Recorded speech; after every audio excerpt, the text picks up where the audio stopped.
লেখিকা তন্দ্রা ব্যানার্জির আলোর ঠিকানা। তখন আমি ক্লাস 8-এ পড়ি। এক কালবৈশাখীর বিকেলে স্কুল থেকে বাড়ি ফিরছিলাম। কিছুক্ষণ আগে বেশ ঝড় বৃষ্টি হয়ে গেছে, প্রকৃতি বেশ শান্ত। জল কাদায় মাখামাখি হয়ে বাড়ি ফিরছি। রাস্তায় জলের মধ্যে একটা ছোট পাখির বাচ্চাকে পড়ে থাকতে দেখে তুলে নিয়ে বাড়ি ফিরি। জানি মা বকবে না, আমার মাও পশু পাখি যত্ন আত্তি করতে ভালোবাসেন। বাচ্চাটি ঝড়ে আঘাত পেয়েছে, আধমরা অবস্থা। তাই মা ও আমার দুজনেরই কাজ হলো পাখির বাচ্চাটিকে সুস্থ করে তোলা। ওকে চাল ও গম গুঁড়ো করে জল দিয়ে গুলে চামচ দিয়ে খাওয়ানো শুরু করলাম। একটু একটু করে বাচ্চাটি বড় হতে লাগলো। ওর বড় হবার প্রত্যেকটা মুহূর্ত পর্যন্ত মনে করতে পারি আজও। ওর গায়ে যখন লোম বিলুপ্ত হয়ে পালক গজালো, খুব খুশি হয়েছিলাম। ও যখন নিজে ধান গম খুঁটে খুঁটে খেতে শিখল, সে যে কি আনন্দ বোঝাতে পারবো না। পালকে যখন খুব সুন্দর রং ধরেছিল, তখনও হয়েছিল একই রকম আনন্দ। পাখিটা ছিল পায়রা, ওর নাম দিয়েছিলাম হরি। হরিকে আমাদের চিলেকোঠার কোণে একটা খুপড়ি তৈরি করে থাকার ব্যবস্থা করে দিয়েছিলাম। আমি আর মা ঘরে ঢুকলেই ও কাঁধে এসে বসত। আমরা দুই ভাই বোন। আমার এক দাদা, আমাদের বাবা মারা যাওয়ার পর মা আমাকে আর দাদাকে কষ্ট করে বড় করেছিলেন। দাদা পশু পাখি কিছুই পছন্দ করতো না। দাদা পড়াশোনায় ভালো। পাড়া লোকেরা দাদার উদাহরণ দিয়ে ছেলেদের বলতো, দেখ ওর মতো হতে হবে। বেশ কিছুদিন পরে হরি তখন একটু একটু উড়তে শিখেছে। ও যদি কোনোদিন উড়ে দাদার আদর খেতে দাদার কাছে যেত, ব্যাস হয়ে যেত। চিৎকার করে বাড়ি মাথায় করত। মা অথবা আমি কেউ ছুটে এসে ওকে তুলে নিয়ে যেতাম। হরি বেশ বড় হয়ে গেছে, মাথায় সুন্দর ঝুঁটি হয়েছে। সাদা ও কালো মেশানো পালকে ওকে খুব সুন্দর লাগে। তুলতুলে পালকে ঢাকা দুটো পায়ে যা নাচ করত, দেখে মন ভরে যেত। তবে নিজের মর্জি হলে তবেই। দাদা কলেজ থেকে বাড়ি ফিরে এলেই ও কিন্তু গুটি গুটি মেরে বসে থাকতো। ও বুঝে গিয়েছিল দাদা ওকে পছন্দ করে না। এমনিতে দাদা পড়াশোনার কেরিয়ার ছাড়া কিছুই ভাবতো না। বাড়িতে কারোর সঙ্গে বিশেষ কথাবার্তা পর্যন্ত বলতো না, আমার সাথেও না। আমি সারাদিন খেলাধুলা আর হরি এই নিয়ে থাকতাম। দাদার আমার বয়সে ডিফারেন্স অনেকটা। ও সব সময় গম্ভীর চাল নিয়ে থাকতো, তাই আমি ওকে এড়িয়ে চলতাম। সব সময় নিজেকে নিয়েই খুশি থাকতো। আমার পড়াশোনা নিয়ে কখনো মাথা ঘামাতো না। যা করছিস করগে, এইভাবে চলছিল। দাদা এখানকার কলেজে পড়তে পড়তে বিদেশে পড়বার সুযোগ পেল। মাকে এসে জানালো ও স্কলারশিপে টাকায় বিদেশে যেতে চায়। ওখানে পড়াশোনা করলে ভালো চাকরির সুযোগ পাবে, অনেক সুযোগ সুবিধা ও দেশে। মা আর কি বলবে? মা আর বোনকে একা রেখে যাওয়া উচিত হবে না বললে তো শুনতে হবে নিজেদের স্বার্থের জন্য তুমি আমার উজ্জ্বল ভবিষ্যতের অন্তরায় হচ্ছ মা। কারণ প্রথম থেকে আমার দাদার কাছে আগে নিজের লাইফ, পরে পরিবারের প্রতি কর্তব্য পালন। মা মত দিয়েছিলেন। পাসপোর্ট ভিসা সমস্ত ব্যবস্থা করে দাদা উড়ে চলে গেল বিদেশে। মা আর আমি দুজনেই হয়ে গেলাম একা। বুঝতে পারতাম মা আড়ালে চোখের জল ফেলত, কারণ মা ছেলের জন্য গর্ববোধ করত। এক্সপেকটেশন ছিল বড় চাকরি করে মা বোনের ভরণ পোষণ করবে। আমাকে নিয়ে মা কোনো দিন সেভাবে কিছু স্বপ্ন পর্যন্ত দেখেনি। স্বাভাবিক নিয়মে দিন চলে যাচ্ছিল। দাদা মাঝে মাঝে খবর নিত, আমরা কেমন আছি জানতে চাইতো। আমার পড়াশোনা কেমন চলছে জিজ্ঞেস করতো না, কারণ আমি ছিলাম অতি সাধারণ পড়ুয়া। ওর পড়াশোনার উচ্চাশা নিয়ে মায়ের কাছে খুব গল্প বলতো। পড়াশোনা শেষ হলেই বড় অঙ্কের মাইনের চাকরি পাবে শোনাতো। আর মা আশার আলো বুকে নিয়ে দিন গুনত। হ্যাঁ, এবার হরির কথায় আসি। ও এখন খুব মজায় আছে। দাদাকে দেখে আর সিটিয়ে থাকতে হচ্ছে না। খাচ্ছে দাচ্ছে আর মাঝে মাঝে নাচ দেখাচ্ছে। এর মধ্যে একদিন দুপুরে হঠাৎ কোথায় উড়ে চলে গেল। আমি মন খারাপ করছি দেখে মা বলল, ও তো একদিন চলে যেতই, ভালো হয়েছে পাখনা শক্ত হতে নিজে উড়ে গেল। আমি মন খারাপ করছি দেখে মা বলল, ও তো একদিন চলে যেতই, ভালো হয়েছে পাখনা শক্ত হতে নিজে উড়ে গেল। কিন্তু দেখা গেল ঠিক সন্ধ্যের আগে নিজের বাসায় ফিরে এসেছে। মা বলল, দেখ আমাদের মায়ায় আবার ফিরে এসেছে। রোজ সকালে দানা জল খেয়ে উড়ে চলে যেত আর সন্ধ্যের আগেই ফিরে আসতো বাসায়। এইভাবে চলছিল। কয়েক মাস যাওয়ার পর এক ঝড়ের বিকেলের পরও আর এলো না। আমাদের মনটা খারাপ, ঝড়ের আঘাতে মরে গেছে হয়তো। রাতে কিছু না খেয়ে ঘুমিয়ে পড়লাম। পরদিন সকাল হতেই দেখি একটা দুধ সাদা সঙ্গিনী নিয়ে উড়ে এসে রান্নাঘরের ছাদে বসে ঘুরে ঘুরে গলা ফুলিয়ে বক বকম করে নাচ দেখাচ্ছে। আমি মাকে জড়িয়ে বললাম, যাও মা, তোমার বৌমা এসেছে, বরণ করো। মা হেসে ডাকলো, আয় আয়, গমার জল খাবি? হরি নেমে এসে খেয়ে নিল, কিন্তু ওর সঙ্গিনী নামলো না। ওর তো চেনা পরিবেশ নয়, আসবে কেন? হরি দানা জল খেয়ে সাথীকে নিয়ে চলে গেল। একই রকমভাবে বেশ কয়েকদিন আসার পর আর এলো না। কয়েকদিন খুব মন খারাপ হয়েছিল। তারপর পড়াশোনার চাপে ভুলে গেছিলাম। মনটাকে বুঝিয়েছিলাম ও তো পাখি, আর ওরা বড় হয়ে নিজের বাবা মায়ের কথাই মনে রাখে না, সাথী পেয়ে গেলেই চলে যায়। এটাই ওদের ধর্ম। ওরা তো মানুষের মতো পরিবার পরিজন, বাবা মা এদের নিয়ে সংসার করতে জন্মায় না। আমাদের ভারতীয় কালচারে এই নিয়মটা বরাবর চলে আসছে, আর এটার অন্যথা হলেই আমরা ভীষণভাবে কষ্ট পাই। এর মধ্যে বেশ কিছু বছর চলে গেছে। দাদার বিদেশের পড়াশোনা শেষ হয়ে গেছে। মায়ের ইচ্ছা ও এবার এখানে ফিরে আসুক, এখানে ভালো চাকরিতে জয়েন করুক, সংসারের দায়িত্ব নিক। বোনের বিয়ে দিতে হবে তো। কিন্তু হঠাৎ একদিন ফোন করে মাকে জানিয়ে দেয় ও আর দেশে ফিরে যেতে চায় না। এখানে ভালো মাইনের চাকরি পেয়ে গেছে, আর ওখানকার মতো অত মাইনে দেশে ফিরে এলে পাবে না। সুতরাং মা যেন ওকে নিয়ে না ভাবে। মা চাইলে কিছু টাকা মাসে মাসে পাঠিয়ে দেবে। সেদিন ফোন রাখার পর দেখেছিলাম মায়ের কান্না। মা সারাদিন অন্ন জল মুখে দেয়নি। দাদা ছিল মায়ের কাছে নয়নের মণি। সেই ছেলের কাছ থেকে এত বড় আঘাত মেনে নিতে পারেনি মা। অল্প দিনের মধ্যেই মা অসুস্থ হয়ে শয্যাশায়ী হয়ে পড়েন। আমি সেই বছরে 12 ক্লাসে পড়ছি। পরের বছর ফাইনাল। আত্মীয় স্বজন বিশেষ নেই, আর পয়সাওয়ালা ফ্যামিলিও নয় আমরা। পাশে দাঁড়ানোর মতো কাউকে পাওয়া গেল না। কিন্তু খারাপ সময় ভগবান বোধহয় মানুষের মধ্যে ম্যাচুরিটি বাড়িয়ে দেন। তাই ভেঙে না পড়ে শক্ত হাতে পরিস্থিতি নিয়ন্ত্রণে আনি। বন্ধুদের সাহায্য নিয়ে কোথায় কম পয়সায় চিকিৎসা পাওয়া যায় খোঁজ নিয়ে মাকে ভর্তি করি। তারপর যেটুকু সম্বল আছে তাই দিয়ে মায়ের চিকিৎসা করিয়ে মাকে সুস্থ করে বাড়ি নিয়ে আসি। আর মাকে জড়িয়ে ধরে বলি, আজ থেকে তুমি দাদার কথা মনে করে মন খারাপ করবে না, কথা দাও। ওর মতো অত বড় মাপের চাকরি না পেলেও কথা দিচ্ছি আমি চাকরি করে তোমার দুঃখ ঘোচাবো, তোমাকে কাঁদতে দেব না মা। মা সেদিন আমাকে বুকে জড়িয়ে খুব কেঁদেছিল। বলেছিল, তোকে তো আমি সেভাবে কোনোদিন ভাবিনি রে মা।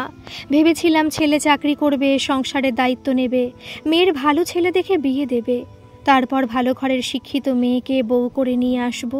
সে আমার আরেকটা মেয়ে হয়ে গুছিয়ে সংসার করবে। আমি নাতি নাতনি নিয়ে আনন্দে মেতে থাকবো। আমার সব স্বপ্ন শুরুর আগেই শেষ হয়ে গেল। ওকে কেন আমি ঠিকমতো মানুষ করে তুলতে পারলাম না? ও কেন এত স্বার্থপর হলো বলতো? ওর কথা আর কোনোদিন আমি ভাববো না। আর ওর পাঠানো টাকায় আমার কোনো প্রয়োজন নেই। আমাদের যেটুকু সম্বল আছে তাই দিয়ে মা মেয়ের প্রয়োজন মেটাবো। চলছিল কোনো রকমে কষ্টে সৃষ্টে। আমার উচ্চ মাধ্যমিক পরীক্ষা শেষ হয়ে গেছে। চেষ্টা করছি নার্সিং ইনস্টিটিউটে ভর্তির জন্য। কিভাবে চলবে আমাদের বুঝতে পারছি না। মা টাকা পাঠানোর দরকার নেই কথা জানানোর পর থেকেই দাদা ফোন করা প্রায় বন্ধ করে দিয়েছে। ও ভেবেছিল মা হয়তো কান্নাকাটি করবে, সংসারের অভাব জানিয়ে ব্যাকুল হবে। কিন্তু সেসব কিছুই না করে মা বলেছিল, সুখের আশায় গেছো, ভালো থেকো, আমাদের নিয়ে ভেবো না, ঠিক চালিয়ে নেব, তোমার টাকার প্রয়োজন হবে না। এটা দাদার কাছে আত্মমর্যাদায় লেগেছে। ও আর ফোন করে না। মাঝে একবারই ফোন করে জানিয়েছিল ওই দেশেরই একটি মেয়েকে বিয়ে করছে আর সুখে সংসার করছে। এরপর থেকে মা আর ওর কথা তোলে না পর্যন্ত। উচ্চ মাধ্যমিক রেজাল্ট বেরিয়ে গেছে, খুব ভালো না হলেও মাঝারি মানের হয়েছে। এদিকে নার্সিংয়ের জন্য পরীক্ষা দিয়েছিলাম। ঠাকুরের কৃপায় একটা ভালো সরকারি ইনস্টিটিউটে চান্স পেয়ে গেছি। অনেকটা কম হবে পড়াশোনার খরচা। কয়েক বছরের মধ্যে নার্সিং কমপ্লিট করে একটা সরকারি হাসপাতালে চাকরি পেয়ে গেলাম। মা ও আমি দুজনেই একটা ভাড়া বাড়ি নিয়ে ওখানে চলে এলাম। আমরা খুব ভালো আছি। জায়গাটা মফস্বল মতো, তবে সকলে সকলের সাথে মিলেমিশে থাকে, প্রয়োজনে সাহায্য পর্যন্ত করে। ওই শহরের শেষ প্রান্তে মনোরম পরিবেশে একটি স্নায়ু ও মানসিক রোগীদের জন্য হাসপাতাল আছে। আমি সমস্ত দিন হাসপাতালের কাজে ব্যস্ত থাকি। মাকে সেভাবে সময় দিতে পারি না। মা বিকেলের দিকে হাঁটতে হাঁটতে ছোট্ট শহরটাকে চিনে নিয়েছে। আসার পথে টুকটাক বাজার করে বাড়ি ফেরে। এইভাবে অনেকের সাথে আলাপ হয়েছে মায়ের। প্রতিদিন নিয়মিত বিকেলের দিকে হাঁটতে বের হয় মা। ওই মানসিক হাসপাতালটির কাছাকাছি একটি পার্ক আছে, ওখানে বাচ্চাদের খেলার জন্য খুব ভালো ব্যবস্থা আছে। ওখানে একটি ছোট্ট বাচ্চা মেয়ের সাথে প্রতিদিন দেখা হয় মায়ের। বাচ্চাটিকে প্রতিদিন একটি কাজের মেয়ে এসে খেলাধুলার জায়গায় বসিয়ে দেয়। বাচ্চাটার খেলাধুলায় মন থাকে না, বরং বারবার ওই পাশে হাসপাতালের দিকে যেতে চায়। কাজের মেয়েটা ওকে ধমক দেয়। মায়ের খুব খারাপ লাগে। মেয়েটিকে জিজ্ঞেস করে বাচ্চাটাকে বকাঝকা কেন করছে, ওর মা বাবা কি বাইরে চাকরি করে? মেয়েটি জানায় সে এক ডাক্তারের বাড়িতে সারাক্ষণই থাকে ওই বাচ্চাটাকে দেখাশোনা করার জন্য। বাচ্চাটার বাবা মা নেই। বাচ্চা মেয়েটি ডাক্তারবাবুর কে হয় তা সে জানে না। বিকেলের দিকে মেয়েটিকে পার্কে নিয়ে এলেই ও কেবল ওই হাসপাতালের দিকে যেতে চায়, কেন তা জানি না। মা স্নেহ মাখা হাতে বাচ্চাটিকে কোলে নিয়ে আদর করে, জিজ্ঞেস করে তোমার নাম কি? বাচ্চাটা কোনো কথা বলে না, শুধুই ইশারায় ওই হাসপাতালেই যেতে চায়। এগুলো সবটা মায়ের কাছে শোনা। আমি মাকে বলি বেশি মায়ায় জড়িও না, পরে সমস্যা হতে পারে। এরপর মা একদিন কাজের মেয়েটিকে সাথে নিয়ে ওই বাচ্চাটাকে বাড়িতে নিয়ে আসে। অদ্ভুতভাবে বাচ্চাটাও আমার মাকে আঁকড়ে ধরে।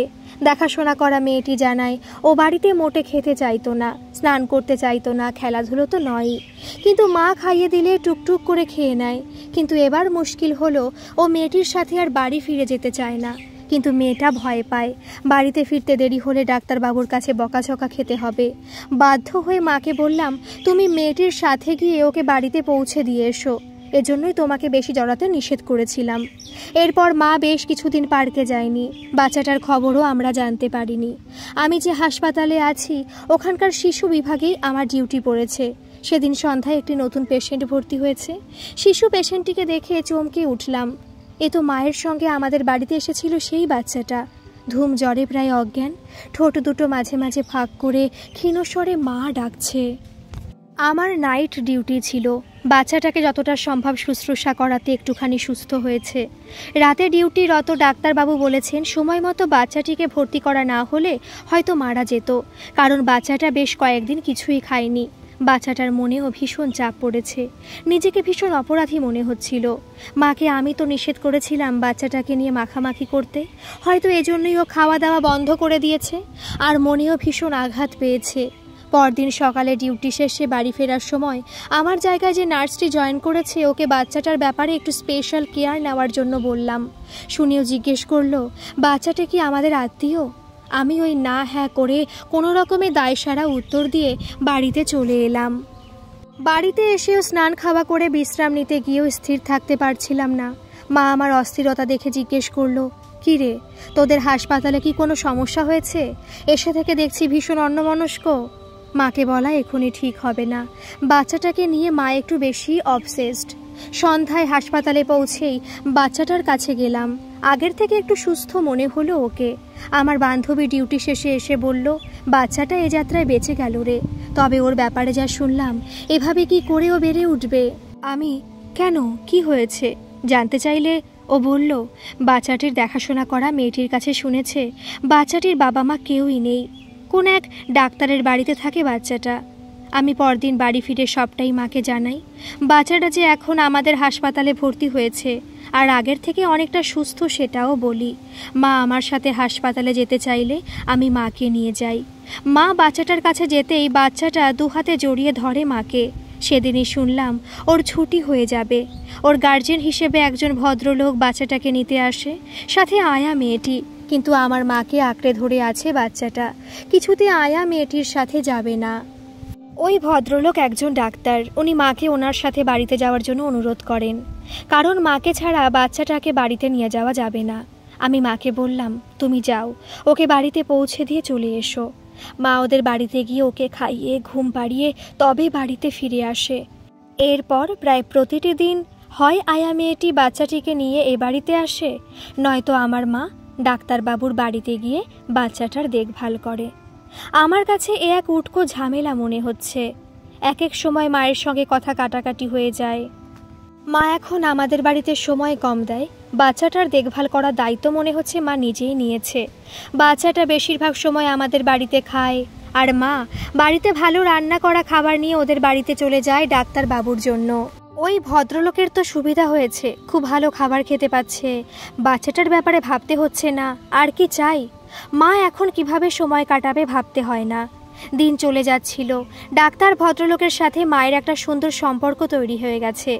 এক এক সময় মনে হয় আমার থেকেও বোধহয় উনি মায়ের বেশি আপনার, প্রচণ্ড হিংসে হয়। পরিচিতি বেড়ে যাওয়ার পর ধীরে ধীরে বাচ্চাটার ব্যাপারে আমার মাকে ডাক্তারবাবু সবটুকু জানাতে থাকেন। বাচ্চাটার জন্ম বিদেশে, ওর মা বিদেশিনী কিন্তু বাবা ভারতীয়। বাচ্চাটা খুব ছোট্ট বয়সে ওর মাকে হারায়। অনেকেই বলে ওর মা চলে গেছে অন্য আরেকজনকে নিয়ে, যেটা ও দেশে আকস্মারিক ঘটে থাকে। কিন্তু ডাক্তারি পড়ার জন্য আমি অনেক বছর ওখানে ছিলাম, আর কিছুদিন ওনার বাড়ির কাছাকাছিও ছিলাম। প্রতিবেশীদের কাছে শুনেছি ভদ্রলোকের স্ত্রী বেশি সংসারী ছিলেন, তবে ভদ্রলোক নিজে ভীষণ উচ্চাকাঙ্ক্ষী ছিলেন। প্রচুর ধনী হওয়ার নেশা ভদ্রলোককে নেশাগ্রস্ত করে তুলেছিল। স্ত্রীকে খুব ভালোবাসত, সাধ্যের বাইরে হলেও ধার করেও নিজেদের শখ মেটাতো। প্রচুর বন্ধু বান্ধবী বাড়িতে আসতো, এতে যা হবার তাই হলো। প্রচুর ঋণের বোঝা চেপেছিল ঘাড়ে। নিজেদের ব্যবহারের জন্য বিলাসবহুল ফ্ল্যাট, দামি দামি একাধিক গাড়ি, গয়না, দামি খাবার দাবার ও পানীয়, এসব করতে করতে সর্বশান্ত হয়ে যায় ভদ্রলোক।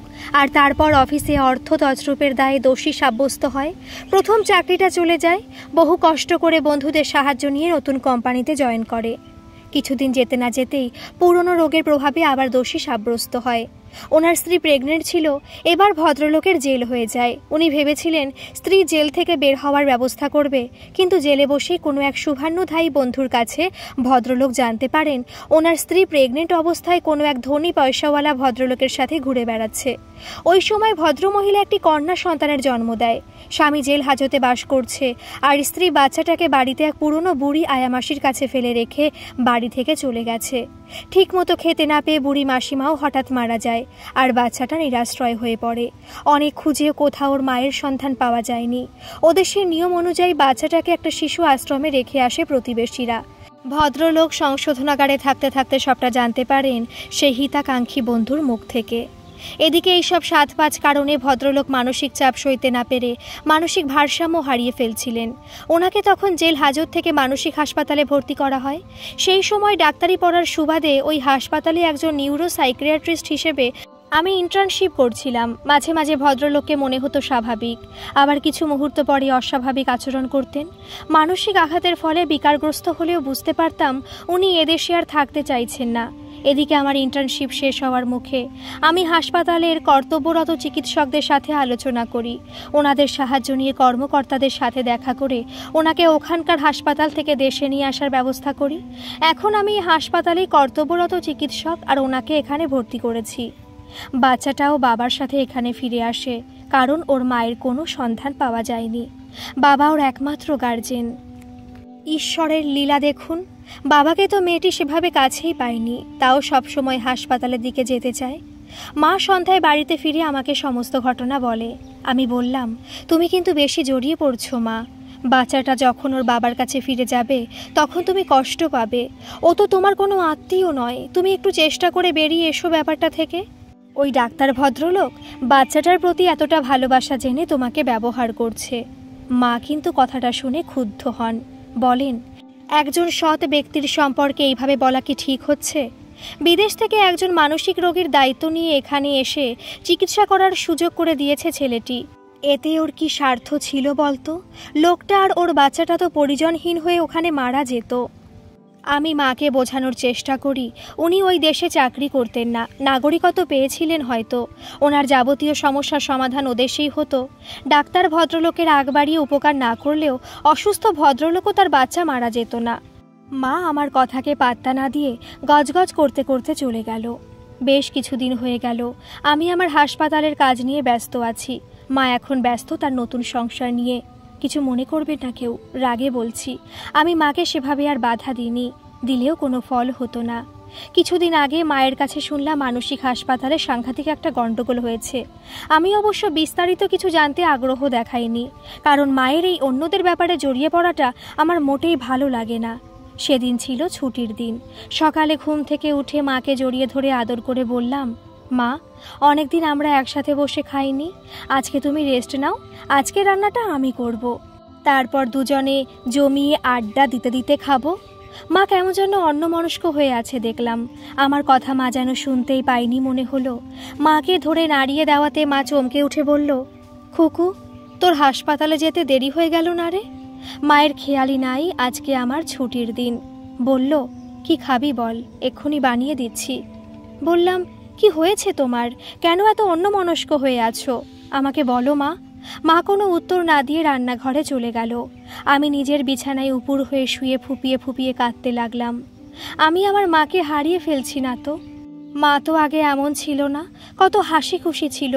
যদিও দাদার জন্য মাঝে মাঝে মন খারাপ হতো, তবে দাদা ওদেশে সুখে সংসার করছে এটা বললেই মা খুব খুশি হতো।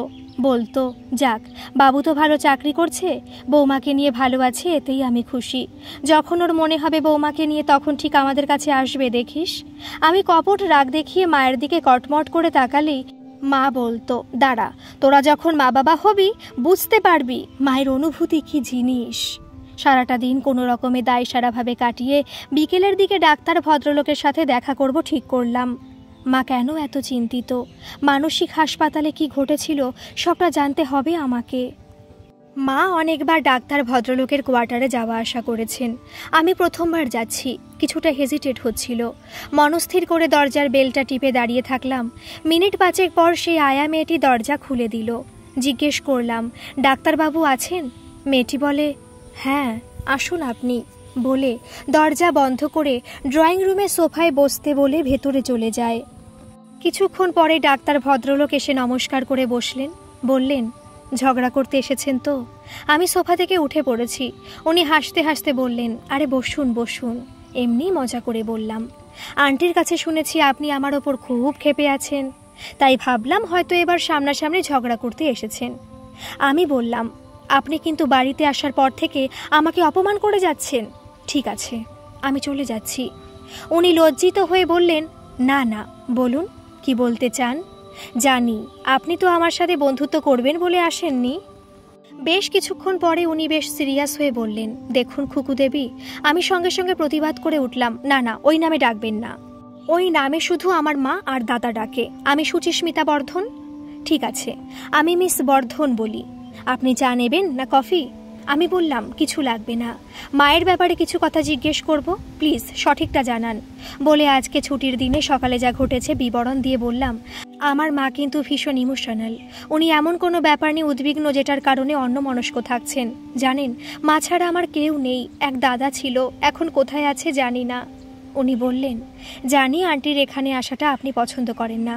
আন্টি শুধুই বাচ্চাটার মায়া এখানে আসেন, আসলে বাচ্চাটার বাবা মা কেউই তো নেই, জানতে পেরেছেন তো। অদ্ভুতভাবে বাচ্চাটাও আন্টিকে কেমন আঁকড়ে ধরেছে দেখুন। কিন্তু সেটা তো অনেকদিন হয়ে গেল, আর এসবের জন্য আনমাইন্ডফুল থাকবার কথা তো নয়। তবে ইদানিং একটা দুঃখজনক ঘটনা ঘটে গেছে হাসপাতালে। আমি সঙ্গে সঙ্গে বললাম, হ্যাঁ বলুন তো, কি ঘটেছিল। ডাক্তারবাবু শুরু করলেন, জানেন তো, হাসপাতালে মানসিক পেশেন্টরা মাঝে মাঝে উচ্ছৃঙ্খল আচরণ করে বসে।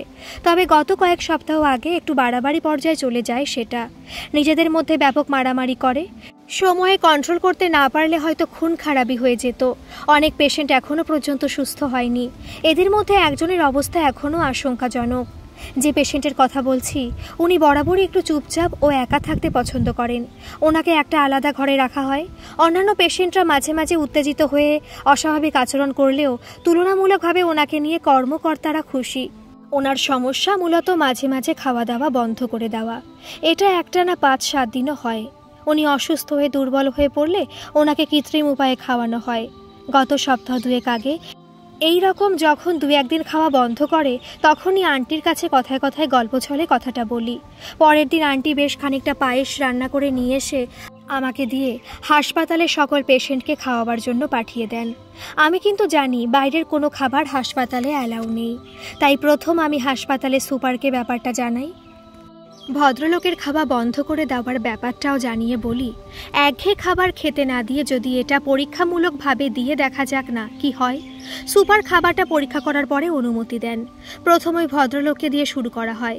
অদ্ভুতভাবে 2 দিন না খেয়ে থাকার পরও ভদ্রলোক পায়েসটা দেখে এগিয়ে এসে বাটি ধরে চেটেপুটে খেয়ে নেয়। এরপর অন্যান্য পেশেন্টদের দেওয়া শুরু করা হয়। কেলেঙ্কারি শুরু হয় এবার। ওই ভদ্রলোক ছুটে বেরিয়ে এসে কর্মীদের খাবারটা দিতে বাধা দেয়। খাবারের জায়গাটা ছো মেরে নিয়ে পালাতে যায়। ব্যাস সমস্ত পেশেন্ট একজোট হয়ে ওনার ওপর ঝাঁপিয়ে পড়ে। নিমেষে দক্ষযজ্ঞ শুরু হয়ে যায়। কর্মীরা ভয়ে পালিয়ে যায়, আর এদিকে সকলে সকলকে মারধর শুরু করে। সব থেকে বেশি মার খায় ওই ভদ্রলোক। মাথা ফেটে গেছে, চোখ মুখ সমস্ত রক্তে ভেসে গেছে। চোখে মনে হচ্ছে জোর আঘাত পেয়েছে, মাথাতেও আঘাত লেগেছে। অন্যরা সকলেই অল্প চিকিৎসাতে সুস্থ হলে ওনার অবস্থা বেশ সিরিয়াস। আন্টি কিভাবে ব্যাপারটা জেনে গেছেন, উনি এজন্য নিজেকে দায়ী করছেন, ওই জন্যই উনি চিন্তিত রয়েছেন। আমি বুঝলাম যেদিন মা পায়েস পাঠিয়ে দিয়েছিল সেদিনটা ছিল দাদার জন্মদিন, আর এজন্যই মা ভীষণ রকম চুপচাপ হয়ে গেছে এরকম একটা দুর্ঘটনায়। চলে এলাম বাড়িতে। মাকে বললাম, তুমি আমাকে বলনি কেন মা হাসপাতালের ব্যাপারটা? তোমার তো কোনো দোষ ছিল না। ছেলের মঙ্গল কামনায় অসুস্থ মানুষদের একটু খাওয়াতে চেয়েছিলে, তবে ওরা তো স্বাভাবিক আচরণ করতে জানে না। খাবারটা নিয়ে যে ওরা এরকম আচরণ করবে সেটা তুমি কিভাবে জানবে বলো? মা বলল, সবই ঠিক ছিল, ওরা তো আমার পাঠানো খাবারটা নিয়ে মারামারি করলো। একজনের অবস্থা তো ভালো না শুনেছি, নিজেকে বড্ড দোষী মনে হচ্ছে রে। মাকে বললাম, একদিন ডাক্তারবাবুর সাথে গিয়ে হাসপাতালে ভর্তি হওয়া লোকটিকে দেখে এসো, আর আমি নিয়মিত খোঁজ রাখবো। দিন কয়েক পর ডাক্তার ভদ্রলোক ফোন করে জানান যে ভদ্রলোক মাথায় আঘাত পেয়েছেন, ওনার মানসিক অবস্থার আস্তে আস্তে উন্নতি ঘটছে, তবে চোখ দুটো বোধহয় নষ্ট হয়ে যাবে। আমি বললাম, আপনি মাকে একদিন ওই ভদ্রলোকের কাছে নিয়ে যেতে পারেন, ওনার সুস্থতা মাকে অনেকটা সান্ত্বনা দেবে। কয়েকদিন পরে মা হাসপাতাল থেকে অসুস্থ ভদ্রলোককে দেখে এসেছে। জিজ্ঞেস করলাম, মা কেমন আছেন লোকটি? মায়ের মনটা খুব খারাপ মনে হলো। বললেন, ওকে আমার ভীষণ চেনা লাগছে রে, মুখের আদল অনেকটা বাবুর মতো, যদিও মুখটা দাড়িগোফের জঙ্গল হয়ে আছে, পরিষ্কার শেভ করলে বোঝা যেত। বললাম, এটা তোমার মনের ভুল। ইদানিং দেখছি দাদার জন্য তুমি উতলা হয়ে উঠেছ, কিন্তু এত বছরেও ও তো তোমার কোনো খোঁজ নিল না। এরপর সত্যি সত্যি মা একদিন হাসপাতাল থেকে এসে কান্নায় ভেঙে পড়ল। বলল, ক্লিন শেভ করে দিয়েছে হাসপাতালে, ওর মুখটা এবার স্পষ্ট দেখতে পেলাম। খুকুরে, আমার বাবুর চোখ দুটোই নষ্ট হয়ে গেছে, আমাকে দেখতে পারেনি ও। হয়তো গলার আওয়াজ পেলে বুঝতে পারত, কিন্তু ওখানকার ডাক্তার কথা বলতে নিষেধ করেছিলেন। বললাম, তার মানে ওই বাচ্চাটা তো আমাদের আপনজন মা। যে ঘটনা ডাক্তারবাবু তোমাকে বলেছে সেটা তো দাদার জীবনের ঘটনা। এরকমও হয়? এখন মাকে কি বলবো কিছুই বুঝতে পারছি না। আমি নিজেও খুব চিন্তিত। ও যাই করে থাকুক, মায়ের কাছে তো সন্তান। একদিন ডাক্তারবাবু আমাদের বাড়িতে এসেছিলেন, মায়ের কাছে সমস্ত ব্যাপারটা জেনেছেন। মা খুব কষ্ট পাচ্ছে। নিজের সন্তানের এই মর্মান্তিক পরিণতি কোন মা সইতে পারে? একদিন মা আমাকে বলল, তোকে আজ একটা কথা বলবো, কথা দে, অমত করবি না, রাগ করবি না।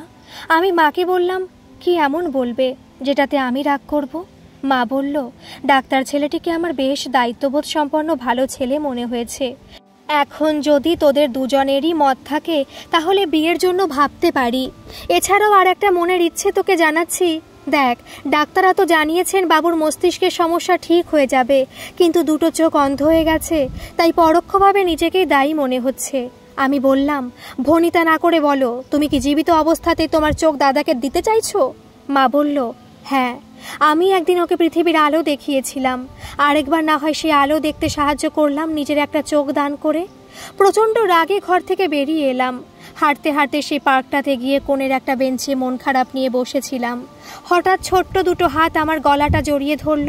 পিছনে তাকিয়ে দেখি সেই বাচ্চা মেয়েটির সাথে ডাক্তারবাবু। মেয়েটিকে কোলে নিয়ে অনেক অনেক আদর করলাম। ও যে আমার দাদার মেয়ে, আমার নিজের ভাইজি। এবার ডাক্তারবাবু বললেন, আমি কি একটু বসতে পারি? বললাম, পার্কটা কি আমার নিজের সম্পত্তি? যে কেউই বসতে পারে। ডাক্তারবাবু বসে বললেন, আপনাকে আমার নিজের ব্যাপারে কিছু কথা জানানোর আছে। আমি বললাম, আপনার ব্যক্তিগত জীবনের কথা আমি কেন জানতে যাব? উনি বললেন, জানাতে চাইতাম না, আন্টি একটা অদ্ভুত প্রস্তাব দিয়েছেন আমাকে। বললাম, তাহলে আন্টিকে বলুন, আমাকে কেন? বললাম, বিষয়টা যে আমাদের দুজনকে নিয়ে।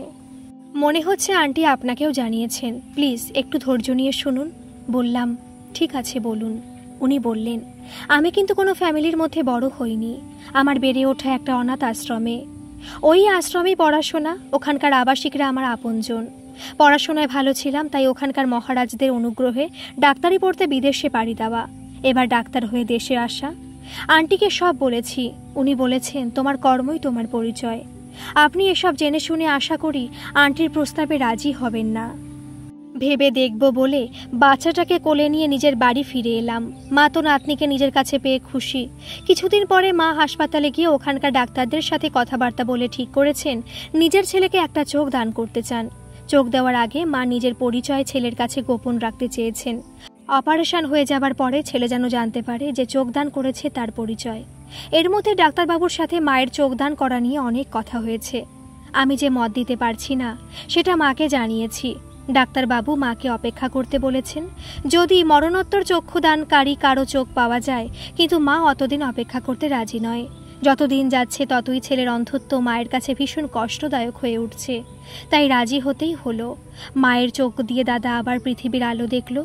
অপারেশন হওয়ার পর যে চোখ দান করেছে তাকে পেশেন্ট দেখতে চেয়েছিল, সেটা সম্ভব হয়নি।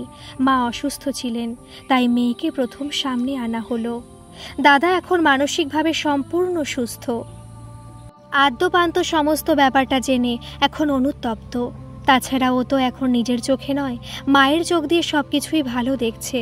দাদা আর ও দেশে ফিরতে চায় না। ওর মেয়েকে মা এতদিন মাতৃস্নেহ দিয়ে পালন করেছে পরিচয় না জেনেই। এখন দেখা যাক সেই কৃতজ্ঞতায় আর মায়ের চোখের আলোতে ওর কর্তব্যবোধ জাগ্রত হয় কি না। মা এদিকে একটু সুস্থ হতেই হাসপাতাল থেকে নিজেদের পুরনো বাড়িতে ফিরে গেছে। অনেকদিন বাড়িতে বসবাস নেই, প্রচুর নোংরা আবর্জনায় ভর্তি হয়ে আছে। লোক লাগিয়ে সব পরিষ্কার করা শুরু করে দিয়েছে। আমার এবং ডাক্তারবাবু দুজনের সম্মতি নিয়েই মা বিয়ের দিন স্থির করেছে। আর মাত্র কয়েকটা দিন পরে এই বাড়িতে বিয়ে লাগবে। বাড়ি মেরামত করা, রং করা যখন প্রায় শেষের দিকে, তখন একদিন মা ও আমি বাড়ি দেখতে এলাম।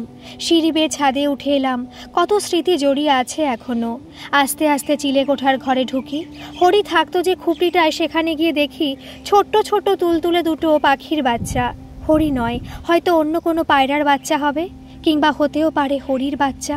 নিচে নেমে এসে মাকে বললাম, হরির খোপে দুটো বাচ্চা রয়েছে মা। মা বলল, থাক ওরা ওদের মতো। মা একটা দীর্ঘশ্বাস ফেলে বলল, সকলে নিজের মতো থাকুক। আমাদের বিয়েটা খুব জাঁকজমক করে না হলেও সামাজিকভাবেই হয়েছে। দাদার জন্য মা যেটা করেছে সেটা ছিল মায়ের অনুশোচনা ও কর্তব্যবোধ।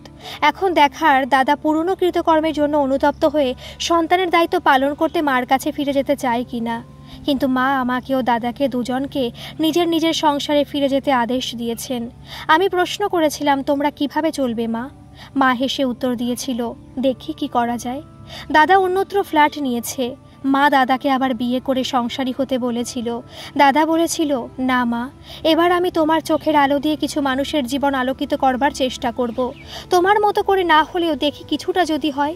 দাদার যা প্রতিভা ও যোগ্যতা, অল্প দিনের মধ্যেই যথেষ্ট ভালো কোম্পানি জয়েন করেছে।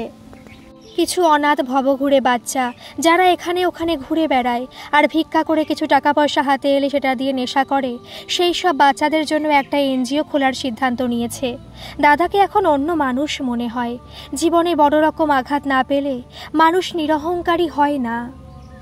আমরা বিয়ের পর কিছুদিনের জন্য বাইরে ঘুরতে গিয়েছিলাম। ফিরে এসে কাজে জয়েন করতে হয়েছে। মায়ের সঙ্গে ফোনে কথাবার্তা হতো। কিছুদিন পরে আমি মায়ের সঙ্গে দেখা করতে বাড়িতে যাই। গিয়ে দেখি সুন্দর সাইনবোর্ডে জলজল করছে একটি লেখা, কলকাকলি। ছোট্ট ছোট্ট বাচ্চাদের কলকাকলিতে একতলাটা মুখরিত। 3 জন মহিলা মিলে অনেকগুলো বাচ্চার দেখাশোনা করে যাচ্ছে।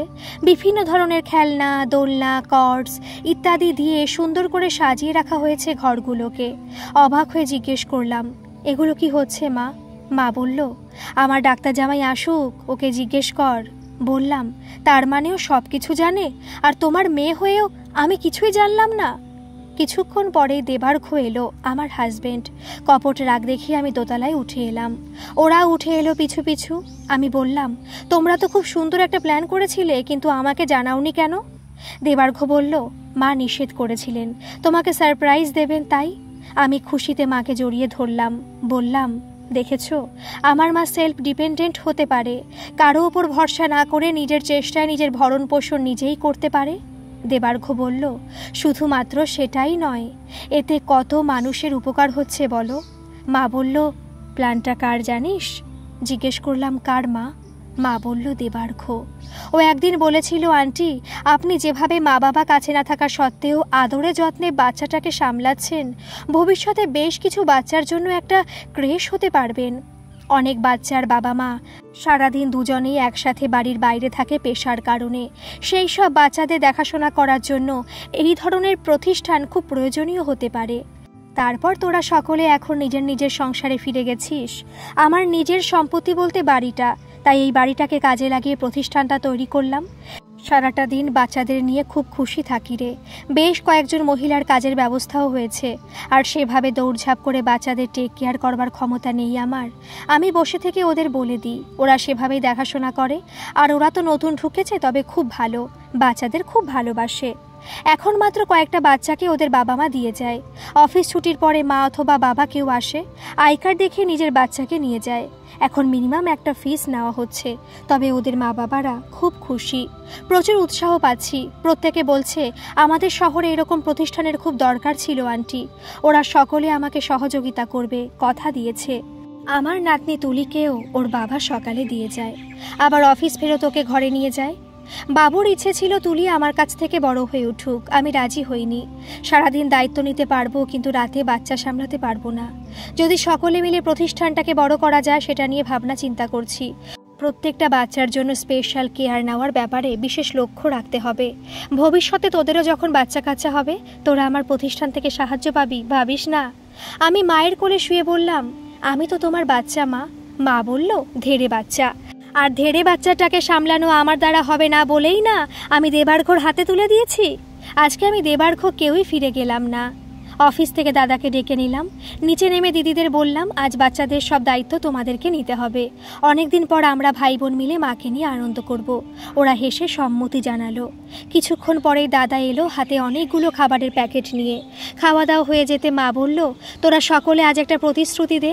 আমরা সবাই জিজ্ঞেস করলাম, কি মা?